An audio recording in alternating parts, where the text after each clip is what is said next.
Okay, so we covered alternative investments in last class, and today we are starting with portfolio management.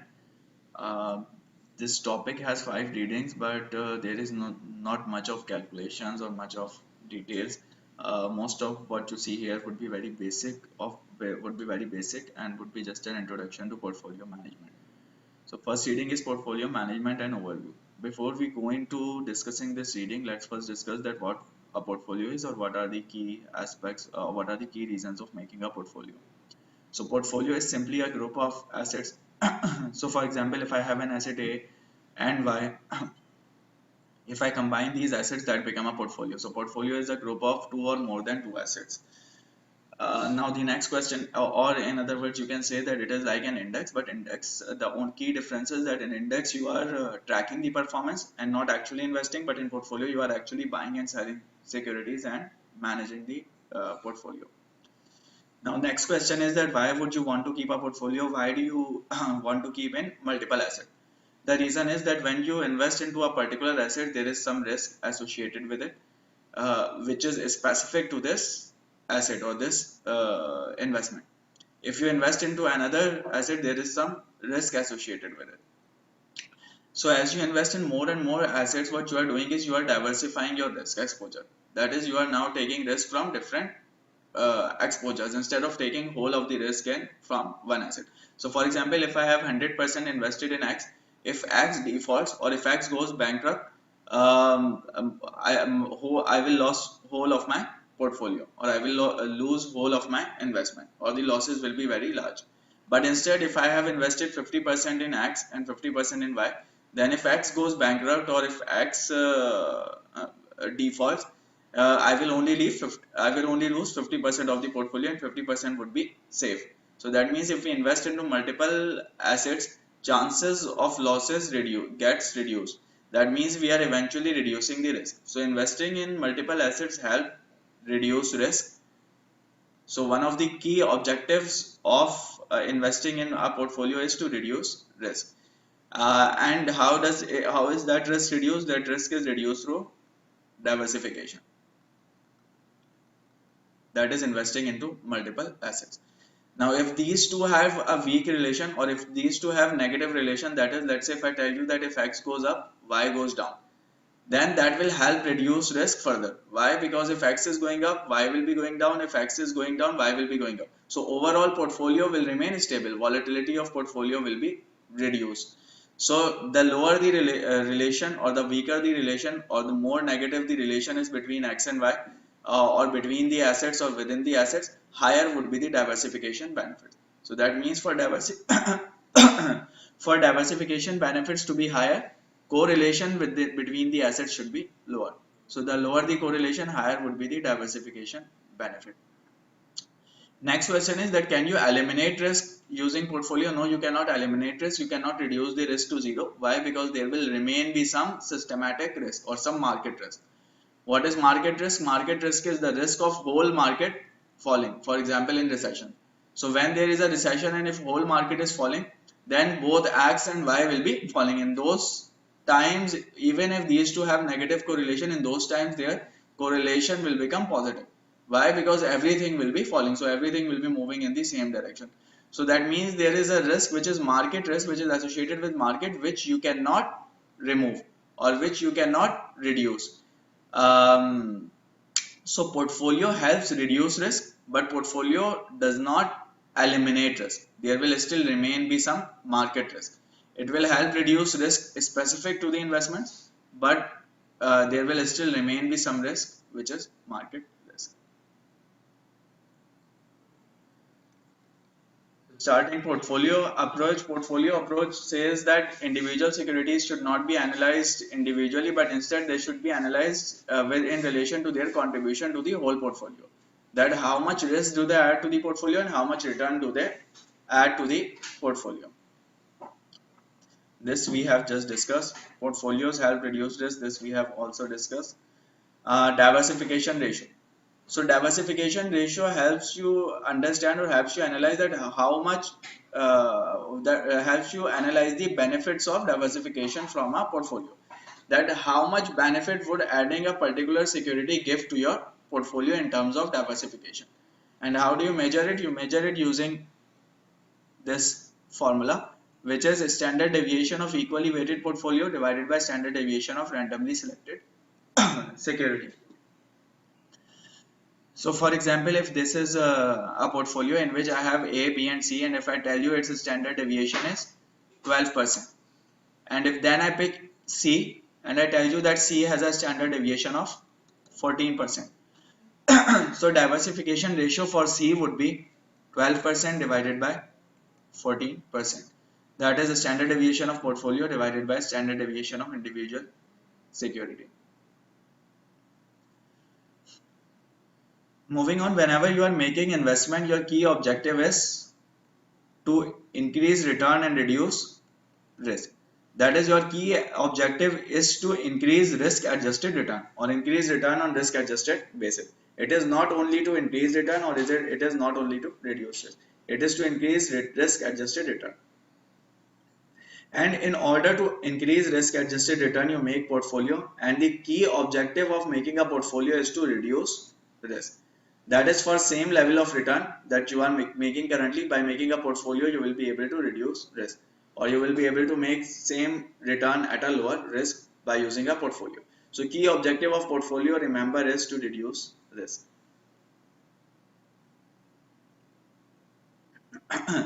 So modern portfolio theory says that you should not only invest in individual securities or hold portfolios, you should also try to focus on understanding the relation between individual securities, because and by understanding that relation you will be able to reduce risk, or you will be able to diversify. How? If you keep assets or individual securities with lower correlation, your risk will be lower. If you keep assets or individual securities with higher correlation, your risk will be higher.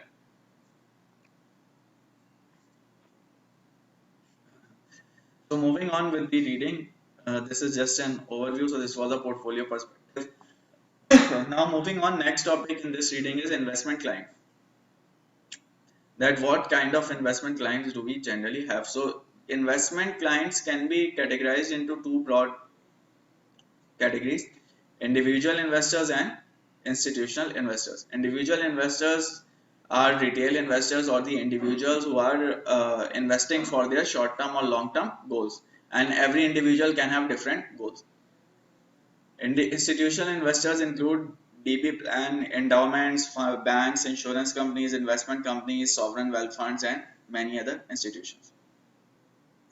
Whenever you are analyzing any investment client, the portfolio of one investment client can be different from portfolio of another investment client. Why? Because one portfolio may not suit the need of all the investors. Why? Because they have different goals and they have different characteristics. So due to their different goals, different needs, different characteristics, you generally would see a difference in the portfolio compositions, or significant difference in asset allocations of different institutions. So for example, a DB plan may be more focused on fixed income. You will see a high portion of portfolio being invested into fixed income. Maybe some individual is more focused on equity. So you will see a high portion being invested into equity. So portfolio construction or portfolio preferences would depend on the characteristics of the investment client. So that means it is very important to know the characteristics of these institutions or the overall institution to be able to make the right portfolio. Now this section gives you some basic characteristics about these plans. So it tells you about time horizon, risk tolerance, income needs, and liquidity needs of all these institutions. So now let's discuss all these, that is time horizon, risk tolerance, income need, and liquidity need. Before we go into it, first let's understand the difference between income and liquidity needs. Income needs relate to your recurring expenses. So for example, if I run a business and if I have to pay salaries of, let's say, 10,000, a salary of 10,000 per month to an employee, then that 10,000 per month is my income need. That is the money that I need every month or every year in order to pay off the expenses. Liquidity needs are event based needs. So for example, if I think that after 1 year or after 2 years I will have to buy an asset, and for that I will need cash, that is liquidity need. So liquidity need is event based, income needs are recurring needs.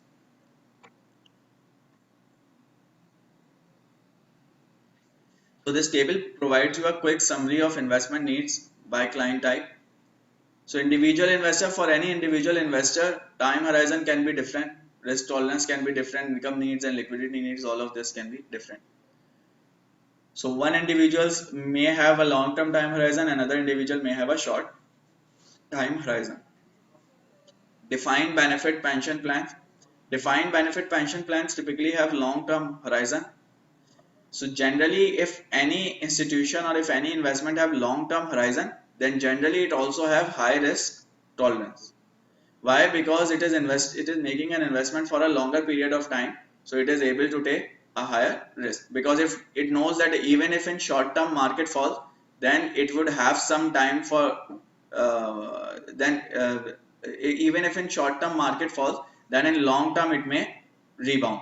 So that means risk for long term investment would be lower, or the you can say risk tolerance would be higher, because then you can wait for the right moment to book the gains. So typically high income needs, high for mature funds, low for growing funds. Liquidity needs are low, because generally you do not need to offload assets. Your main your primary use of investment is to fund the income needs, that is to pay the pensions to the pensioners. Endowment and foundations are very long term horizon. Risk tolerance is very high because they have high long term horizon. Income needs to meet spending commitments. Liquidity needs are low. Banks have short term horizon. Why? Because banks are investing the deposits of some other parties or deposits of the individuals or other institutions. So anytime the depositor can come in and ask for the money, and so bank will have to liquidate it. So that's why bank has high liquidity needs, and as it has a high liquidity needs, it has short term horizon, because it cannot invest for a longer term, because anytime someone can come and ask for his or her money. As it has short term horizon and high liquidity needs, risk tolerance is lower. It is not able to take risk, much of risk. Income needs to pay interest on deposits and operational expenses. These are the income needs. That is, if someone has deposited money, interest will need to be paid on it, and that is an income need for bank. Insurance companies, short term for property and casualty, long term for life insurance.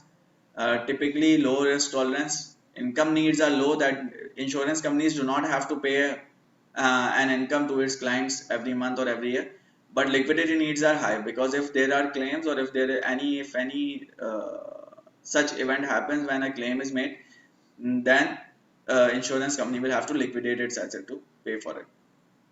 Investment companies varies by fund, high to meet high liquidity needs to meet redemption. So every investment company can have different time horizon, different risk tolerance, different income needs. Some may be focused on short term, some may be focused on long term, some may be high risk funds, some other may be low risk funds.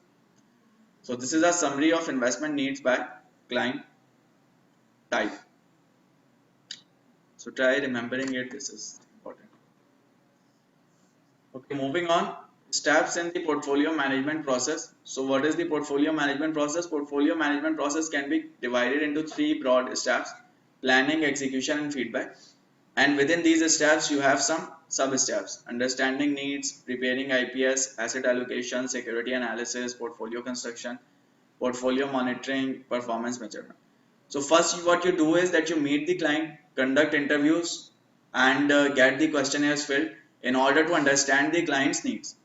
So first you understand the client needs, then based on your understanding of needs and goals, what you do is you set objectives, that how much return needs to be made, how much risk can be taken, or are there any constraints, like for example, what are the liquidity needs, what is the time horizon, are there any tax and regulatory constraints, and what are the unique circumstances, is there any circumstance unique to the investor or any additional care that investor needs. So you list them down, and you list them down into a document, and that document is known as IPS, investment policy statement. Then whole portfolio is managed with respect to IPS. You have to follow IPS throughout the portfolio management. Now, once you have made the IPS, then comes execution step, that you decide asset allocation. For example, how much needs to be placed in equity, how much needs to be placed in fixed income, or in real estate, or in commodities, or in others. So you decide asset allocation. Then you select securities that within these allocation, which securities needs to be selected, and within this, which securities needs to be selected. You make the choices, select the securities, go and buy them, that is construct the portfolio. Once you have constructed the portfolio, then you monitor it and rebalance it, because this allocation may go out. So with time, equity may outperform fixed income and its proportion can go up. So you will have to adjust it. So you rebalance and you measure your performance and report it to the client. It can be in terms of Sharpe ratio, time weighted return, money weighted return, or other measures. So this is how portfolio is managed, or these are the steps in portfolio management. Remember these broad steps, remember these sub steps within these steps, and remember the definitions of those sub steps as well. It is important. So if you are asked what happens in execution step, you should be able to tell it. Or if you are asked which step contains the security analysis, you should be able to tell it. Moving on, pooled investments. This is something that we have discussed earlier in detail already in equity and in other topics. So pooled investment products include mutual funds, exchange traded funds, separately managed accounts, hedge funds, private equity funds. So mutual funds and exchange traded fund can be easily invested into with as little as $50 of investment. So you can just go and invest into fund. Separately managed account need higher investment value, because a portfolio manager would only separately manage your account if you have a big portfolio, large portfolio. So you need about $100,000. Then hedge funds and private equity funds are even larger fund. So you need to invest at least $1 million or more to be a part of these funds. Now some important characteristics with respect to these funds. Let's discuss some important characteristics. So mutual funds can be open end or closed end. What do we mean by open end? So let's say that I make a fund and I buy XYZ securities and the fund size is $100.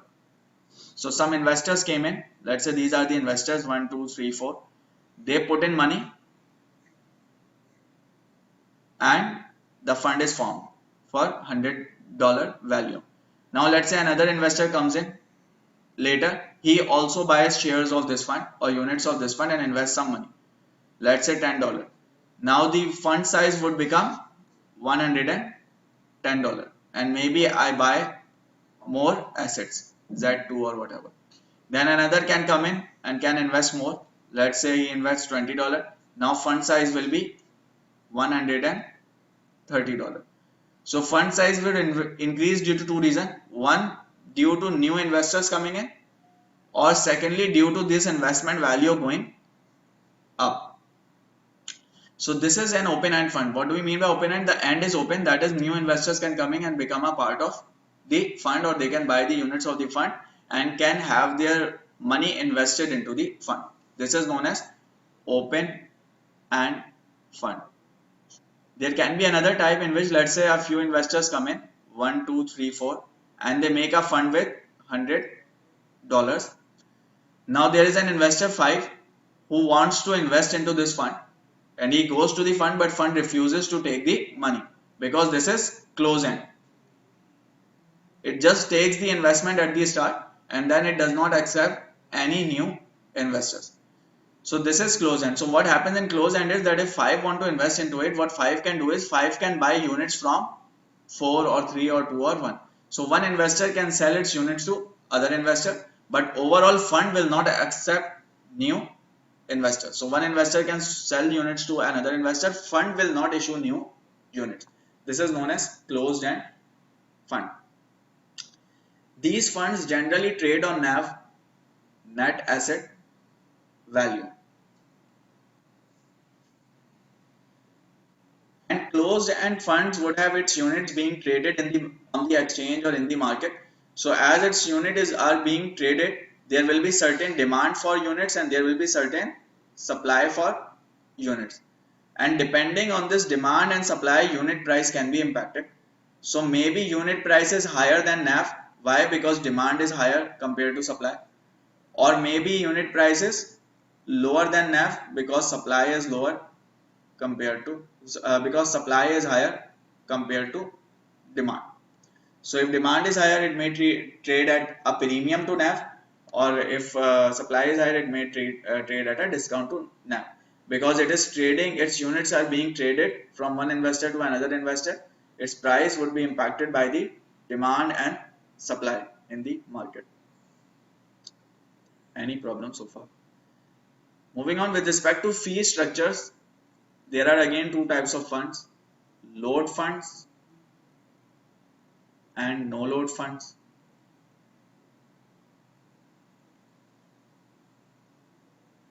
Within load funds, we have front load or back load.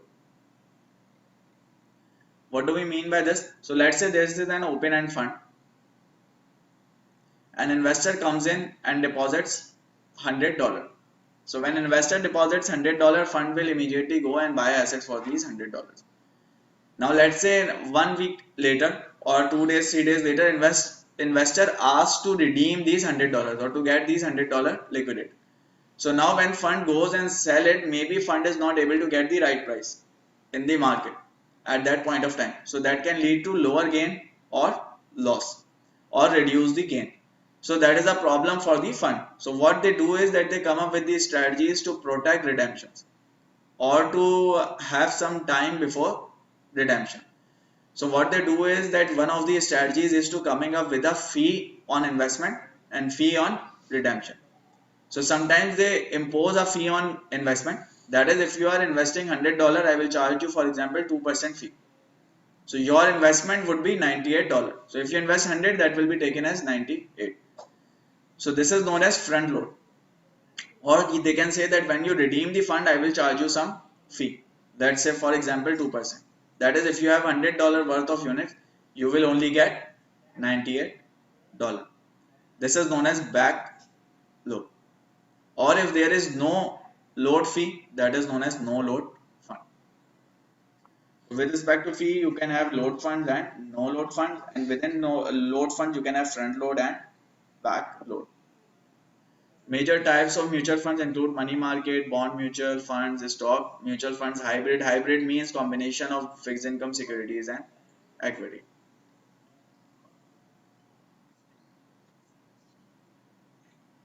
Moving on to ETFs, this is something that we have already discussed in detail earlier topics.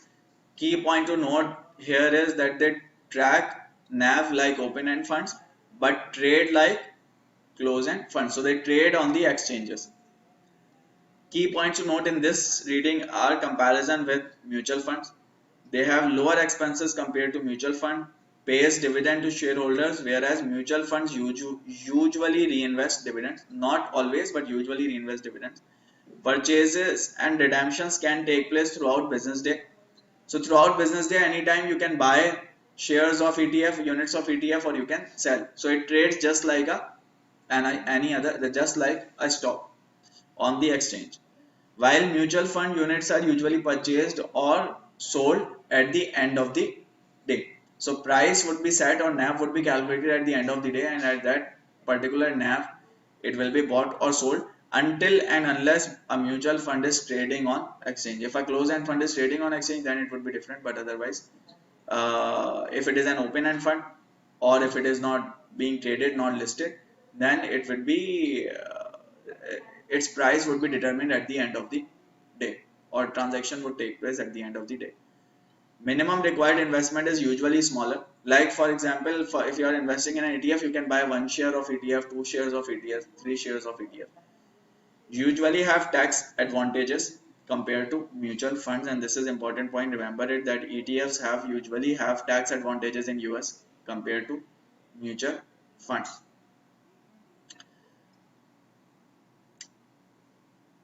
Separately managed accounts, fund managed exclusively for benefit of an individual or institution. Assets are owned directly by the individual, so they have control over transaction. So this will be the portfolio owned by the individual, and it will be managed separately by a portfolio manager. So instead of participating into a fund and becoming a part of the fund, if you keep your portfolio separate and get it managed by a portfolio manager, that is known as separately managed account. Hedge funds, again, we have discussed earlier in detail. We have discussed all of this in alternative investments. All of these strategies have been discussed there.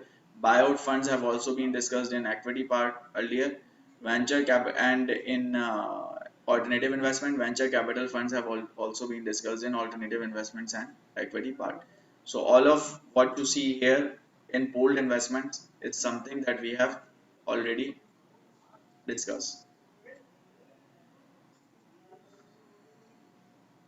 So let's do questions.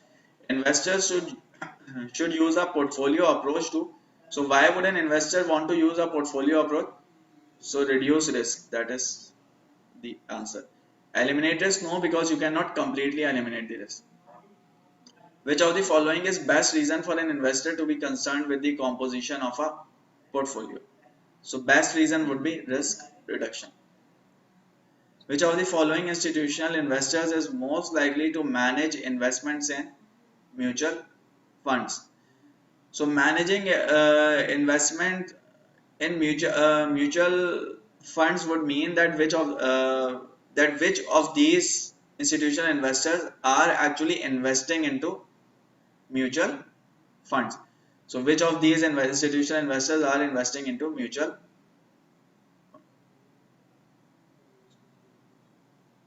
Sorry, so they are talking about managing investment in mutual fund. That is, which of these institutions actually manage mutual funds or actually are the portfolio managers of mutual funds? You can say manage mutual fund. So insurance companies can invest into mutual fund. They would invest into mutual fund, but they do not have mutual funds of their own. They do not manage it. University endowments can invest into mutual funds, but they do not have. They are clients. They do not have mutual funds of their own. Investment companies have mutual funds of their own, so they generally manage mutual funds. The planning step of the portfolio management process is least likely to include assessment of clients securities constraints risk tolerance. So what happens in planning step is the first step, and it has two sub steps. First is understanding client needs, and second is making IPS. And when you make IPS, you decide the objectives, that is risk and return, and you list down the constraints. So that means constraint is a part of it, so cannot be the answer. Risk tolerance is a part of objectives, because in objectives you define risk and return based on risk tolerance. So it is a part of planning, so it cannot be the answer. Securities should be your answer. It is not a part of planning, it comes in execution phase. Which of the following pooled investments is most likely characterized by a few large investments? So clearly few large investments are buyout funds or private equity funds. This is the definition that we have been hearing since equity, and then we learned it in alternative investment as well. So whenever we talk about having few large investment funds with few large investment, that is private equity or buyout funds, because there are only few investors making very large investments. So this is